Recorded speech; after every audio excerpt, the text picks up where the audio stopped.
ধারাবাহিকের আগামী পর্বতে আমরা দেখতে চলেছি অপর্ণা আজ ভীষণই রেগে গিয়ে অফিসে তার স্টাফ তন্ময়কে বলে, আমি আর কোনো কথা শুনতে চাই না, আমার এই টেবিলে 10 মিনিটের মধ্যে সমস্ত রিপোর্ট রেডি চাই, এভরিথিং উইথিন 10 মিনিট।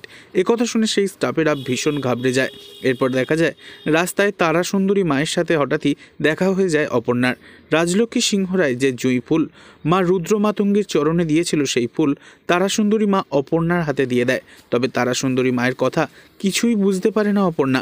তারা সুন্দরী মায়ের পিছন পিছন অপর্ণা যেতে থাকলে তারা সুন্দরী মা একটুও পিছন ফিরে তাকায় না, তবে শুধু বলতে থাকে মুখে, যা কিছু পাওয়ার সব পাবি, শুধু সময় লাগবে।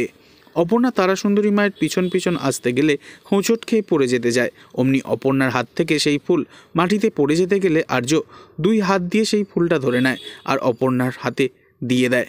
অপর্ণা তো অবাক হয়ে তাকিয়ে থাকে আর্য স্যারের মুখের দিকে। তবে কিবার আগামী দিনে আর্য স্যার দেখবে অপর্ণার এই রাগী রূপ? পরবর্তী আপডেট জানতে অবশ্যই সাবস্ক্রাইব করে রাখবেন। ধন্যবাদ।